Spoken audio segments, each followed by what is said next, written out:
Welcome to Sun tax. இந்த சேனலில் உங்களுடைய spoken English skill, return English skill develop பண்ணுற மாதிரி வீடியோஸ் பார்த்துட்ருக்கோம். ஜென்ரல் அவேர்னஸ் வீடியோஸும் பார்த்துட்ருக்கோம். சிம்பிளான இங்கிலீஷ் சென்டென்சஸில் நம்மளுடைய கான்வர்சேஷன் இருந்திருக்கலாம். நம்ம பேசுகிறப்ப சிம்பிள் சென்டென்சஸ் யூஸ் பண்ணியிருந்திருக்கலாம். இப்போ அந்த ஃப்ளூயன்சி டெவலப் ஆனதுக்கப்புறம், that is framing sentences, question making, இந்த ஸ்கில்லெல்லாம் டெவலப் ஆனதுக்கப்புறம் லாங் சென்டென்சஸில் நம்ம பேசுவோம். அந்த மாதிரி லாங் சென்டென்சஸோடைய மாடல் தான் இந்த வீடியோவில் பார்க்க போகிறோம். லாங் சென்டென்சஸ் அப்படின்னாலே அதில் கன்ஜங்ஷன்ஸ் கண்டிப்பாக இருக்கும், ப்ரிப்போசிஷன்ஸ் கண்டிப்பாக இருக்கும். முக்கியமாக கன்ஜங்ஷன்ஸ் நிறையாவே இருக்கும். கன்ஜங்ஷன்ஸ் நிறைய டைப் இருக்குது. அதில் நம்ம அடிக்கடி யூஸ் பண்ணுற கன்ஜங்ஷன்ஸ் வச்சே நம்ம கண்டினியூஸாக பேசலாம், லாங் சென்டென்சஸ் பேசலாம். இங்கே நான் சாம்பிள் கன்ஜங்ஷன்ஸும் சம் ஃப்ரேசஸும் கொடுத்துருக்கேன். இதை யூஸ் பண்ணி நீங்கள் எப்படியெல்லாம் பேசலாம் அப்படின்றத பார்ப்போம். லாங் சென்டென்சஸ் முதல்ல ஈஸியாக இருக்கிறத பார்க்கலாம். ஆஸ் ஐ ஆம் suffering from fever, I am unable to attend the class. இதை நீங்கள் கேள்விப்பட்டிருப்பீங்க. இது லீவ் லெட்டர். லீவ் லெட்டரில் இந்த சென்டென்ஸை யூஸ் பண்ணியிருப்போம். Long sentence. ஆஸ் ஐ ஆம் சஃபரிங் ஃப்ரம் ஃபீவர், எனக்கு காய்ச்சலாக இருப்பதால். ஆஸ் அப்படின்னா இருப்பதால் அப்படின்னு அர்த்தம். I am unable to attend the class, என்னால் கிளாஸ் அட்டெண்ட் பண்ண முடியவில்லை. ஸோ இதே மாதிரி மாடலை வச்சு இன்னொரு sentence. As I am going to my native place, நான் என்னோட சொந்த ஊருக்கு போகிறதுனால, போக இருப்பதால். I will not be present for the meeting, நான் மீட்டிங்க்கு வரமாட்டேன். I will not be present.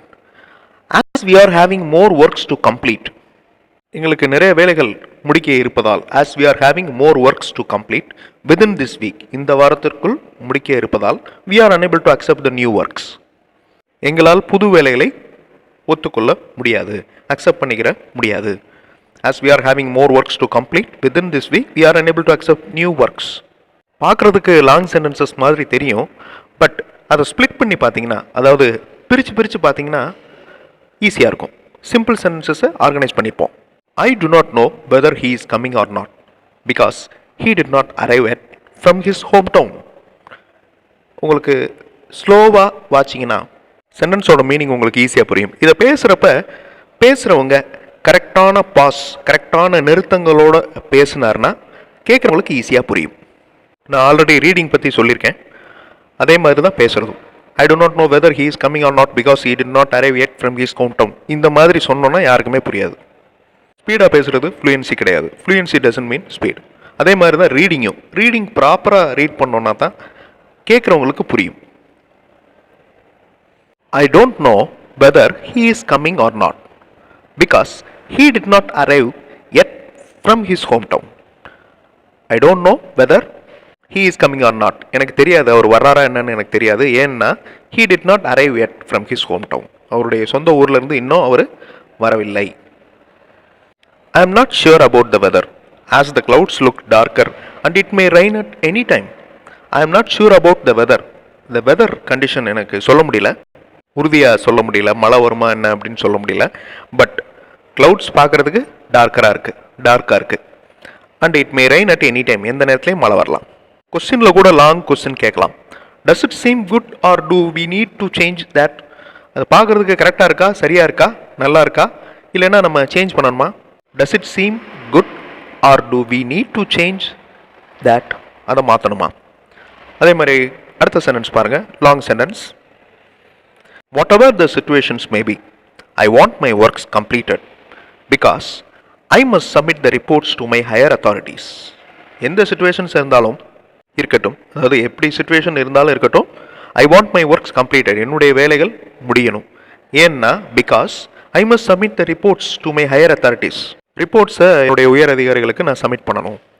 So இந்த மாதிரி லாங் சென்டென்சஸ் ரொம்ப கேஷுவலாக நம்ம பேசலாம். நீங்கள் ப்ராக்டிஸ் பண்ணணும். இஃப் வச்சு பேசுகிறது ரொம்ப ஈஸியாக இருக்கும். If you practise well you can speak, otherwise it will take more time to speak in English whatever you think. Practice பண்ணால் யூ கேன் ஸ்பீக், நல்லா பேசலாம். Otherwise it will take more time to speak in English. ரொம்ப நாள் ஆகும் இங்கிலீஷில் பேசுகிறதுக்கு practice பண்ணலைன்னா. Unless the permission is given to access the server we cannot go inside as the place is restricted for the public entry. இந்த சென்டென்ஸை split பண்ணி பாருங்கள். Unless the permission is given to access the server. Server access பண்ணுறதுக்கு permission கொடுக்கலைன்னா we cannot go inside. நம்மளால் உள்ளே போக முடியாது. as the place is restricted for the public entry. Public வந்து உள்ளே போக முடியாத அளவுக்கு ரெஸ்ட்ரிக்ட் பண்ணப்பட்ட பகுதி அது. இங்கே கொடுத்துருக்கிற மாடல் சென்டென்சஸை உங்களுடைய சிச்சுவேஷனுக்கு ஏற்ற மாதிரி சேஞ்ச் பண்ணி அதை நீங்கள் சொல்லி பார்த்தீங்கன்னா உங்களுக்கு அது ப்ராக்டிஸ் ஆயிரும். Though we have done our works in time, there are some others left incomplete because those are kept in the hidden folder. Though we have done our works in time, நம்ம எல்லா வேலையும் டைமில் முடித்தாலும் there are some others left incomplete. இன்னும் நிறைய works இன்கம்ப்ளீட்டாக இருக்குது. some others அப்படிங்கிறது இன்னும் சில வேலைகள் அப்படிங்கிறத குறிக்குது. some others work அப்படின்னு இல்லாமல் some othersன்னு போட்டாலே அந்த வேலைகளை தான் குறிக்குது. left incomplete மீன்ஸ் இன்னும் முடிக்கலைன்னு அர்த்தம். ஏன்னா அது வந்து ஹிடன் ஃபோல்டரில் வச்சுருந்தாங்க, அந்த வேலைகள் நம்மளுக்கு தெரியாமல் இருந்துச்சு, ஸோ அந்த வேலைகளை நம்ம இன்னும் முடிக்கலை அப்படின்னு அர்த்தம். அடுத்த sentence, on behalf of our principal I attended the meeting and submitted the reports according to the auditors conditions. Auditor meeting attend பண்ணணும்னு சொன்னதுனால on behalf of our principal, பிரின்சிபாலுக்காக ஐ அட்டெண்டட் த மீட்டிங், நான் meeting attend பண்ணேன், and submitted the reports, நான் ரிப்போர்ட்ஸ்லாம் submit பண்ணிட்டேன். So these type of long sentences ரொம்ப ஈஸியாக இருக்கும், பட் ப்ராக்டிஸ் பண்ணணும். சிம்பிள் சென்டென்சஸாக நம்ம பேசி பழகினாலும் ஒரு ஸ்டேஜில் அந்த ஃப்ளூயன்சி இன்க்ரீஸ் ஆகிறப்ப ஷியோராக உங்களால் கண்டினியூஸாக பேச முடியும். அதாவது லாங் சென்டென்சஸ் யூஸ் பண்ணி உங்களால் பேச முடியும். So keep on practising. Practice தான் நல்ல ரிசல்ட்டை கொடுக்கும். அடுத்த வீடியோவில் இன்னொரு புது டாப்பிக்கோட பார்க்கலாம். தேங்க்ஸ் ஃபார் வாட்சிங் and thanks for your valuable comments.